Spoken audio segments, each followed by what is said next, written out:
서기 400년 경자년 한반도의 지축을 울리는 거대한 말발굽 소리가 들려옵니다. 신라 내물왕의 다급한 구조 요청을 받은 광개토대왕. 그는 주저없이 보병과 기병 5만이라는 대군을 파병합니다. 당시 5만 명은 한 국가의 운명을 걸어야 할 만큼 어마어마한 병력이었습니다.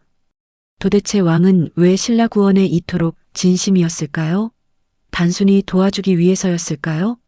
아니면 더 큰 그림이 있었던 걸까요?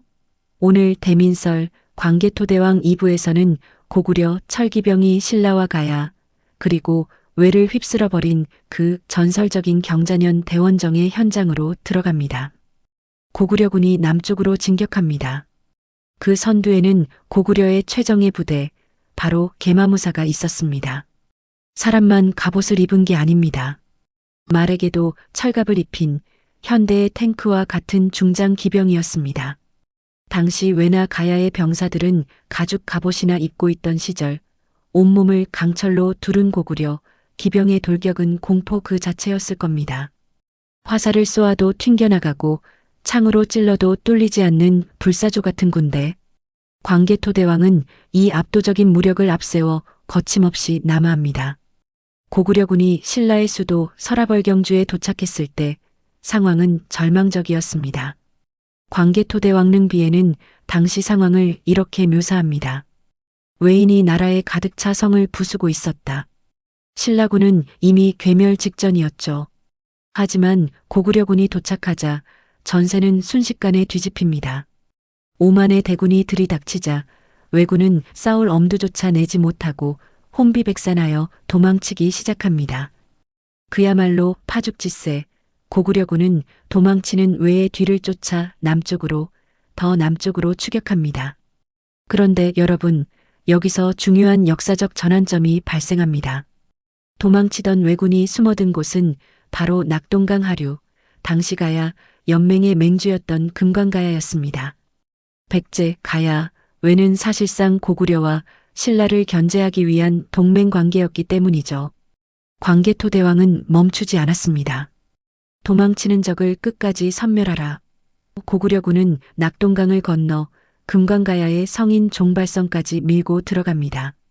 이 공격으로 인해 철의 왕국이라 불리며 번성했던 금관가야는 사실상 재기불능의 상태로 몰락하고 맙니다. 고구려의 말발굽이 한반도 남부의 세력 판도를 완전히 바꿔버린 것입니다. 전쟁은 고구려의 완벽한 승리로 끝났습니다. 왜군은 괴멸되었고 백제의 사주는 끊겼으며 가야는 무너졌습니다. 그렇다면 도움을 받은 신라는 어떻게 되었을까요? 공짜 점심은 없는 법입니다. 이때부터 신라는 고구려의 강력한 영향력 아래 놓이게 됩니다. 사실상 고구려의 보호국, 제후국이 된 셈이죠. 이를 증명하는 결정적인 유물이 경주에서 발견됩니다. 바로 호우총에서 나온 청동 그릇, 호우입니다. 이 그릇 바닥에는 을묘영국 강산광개토지호 태왕이라는 글자가 선명하게 새겨져 있습니다. 신라의 수도 한복판에서 고구려 왕의 이름이 적힌 제사 그릇이 나왔다는 것, 이것은 당시 신라가 고구려를 종주국으로 모셨다는 움직일 수 없는 증거입니다. 내물왕은 직접 고구려 진영을 찾아가 광개토대왕에게 무릎을 꿇고 감사를 표했을 것입니다. 하지만 그 속내는 복잡했을 겁니다. 나라를 구했지만 이제 신라는 고구려의 허락 없이는 아무것도 할 수 없는 처지가 되었으니까요. 광개토대왕에게 한반도 남부는 이제 완전히 정리된 구역이었습니다. 백제 아신왕을 굴복시켰고 신라를 복속시켰으며 가야와 왜의 기세를 꺾었습니다.